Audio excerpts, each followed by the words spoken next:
It also proves that members of Congress can still come together to solve some of our nation's biggest challenges. In fact, I sit on the Problem Solvers Caucus, a group of 29 Democrats and 29 Republicans.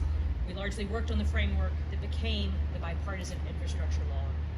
This bill includes historic investments in public transit, natural resiliency, and our electric grid to keep the United States and Georgia as the best place to do business in the world. All in all, the Infrastructure Investment and Jobs Act will deliver over $12 billion to Georgia for our transportation systems and water infrastructure. Through IIJA, Georgia can expect to receive approximately $9 billion over 5 years in federal highway formula funding for highways and bridges, and that's just the formula funding alone. This is a 27% increase from the $7.2 billion provided for in previous bills. Georgia will also receive $211 million over 5 years to reduce transportation-related emissions and $240 million over 5 years to increase resilience of our transportation systems. I am proud to share that Georgia can expect to receive nearly $1.5 billion over 5 years in formula funding alone to improve public transit options, and this is a 37% increase over previous levels.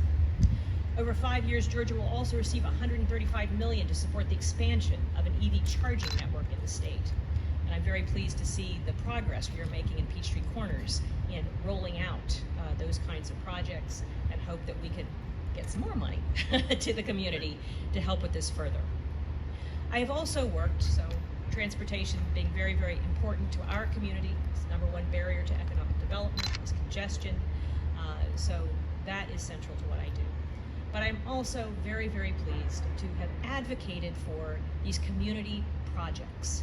And I asked for $5 million worth of funding, and we got $5 million worth of funding due to the incredible work of my staff and many other partnerships across the community. I am honored to be able to present Peachtree Corners Curiosity Lab with almost $500,000 to improve this mobility hub that they are developing. We want to do this because we really need to innovate around transportation, and we need to innovate in ways that promote the green economy. And it's important that our community be on the forefront of this. This is very exciting. This is about innovation and economic development here, but there's a bigger picture as well. Just this morning, my sister texted me that in India and in Pakistan, there are parts of those countries that are 120 degrees right now. That's not survivable for human beings over a long period of time. We really do face this threat of climate change. So we need to get out there and innovate in these kinds of ways that promote that green technology. And by doing that, by doing good things like that, our economy will also flourish. This funding will be used for site work, furniture, furnishings, as well as providing docking and refueling stations for solar, electric-powered, and other alternative energy vehicles.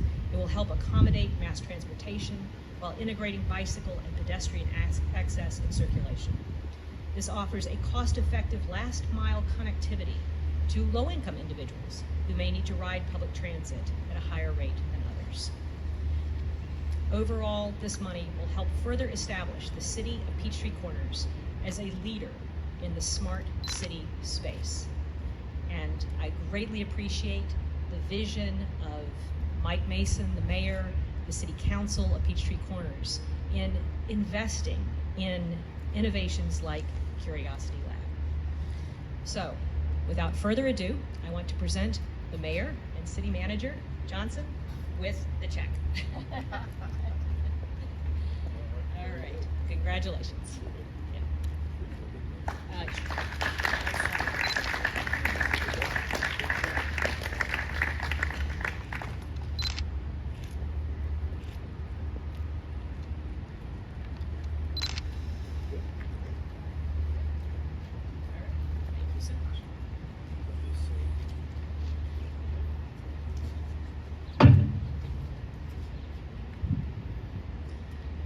So this money, the support that Congresswoman Bourdeaux and her staff have helped get Peachtree Corners is going to do a couple things.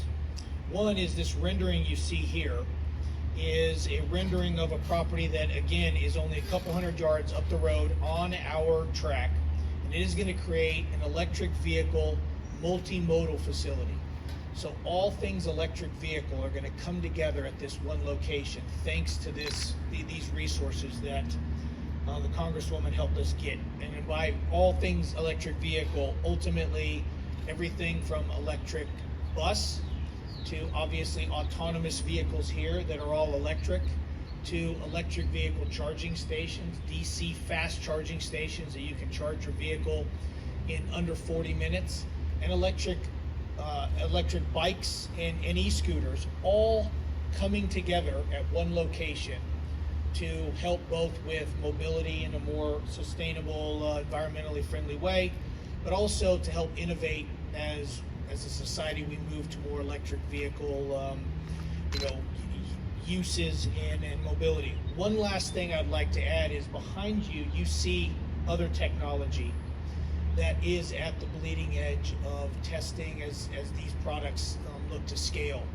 These kind of things only happen when you do have the support all the way up to the federal government. Some of this stuff, like both autonomous vehicles, which are regulated by the National Highway Transportation Safety Administration, and drones, which are regulated by the FAA, fall under the U.S. Transportation Secretary, of which that current gentleman, or the gentleman currently in that seat, Secretary Buttigieg, visited this facility due to Congresswoman Bourdeaux's insistence, really, and you don't get cabinet level representatives coming to locations without the support that we've gotten from the Congresswoman. So I want to say thank you to you and your staff for doing it. As the mayor said, you get it, you understand what we're trying to do here, and we would hit ceilings if it had not been for the support you and your staff provided. So thank you for letting this to happen. Thank you for letting us expand it and continue moving forward, and we look forward to continuing to work with you in the future.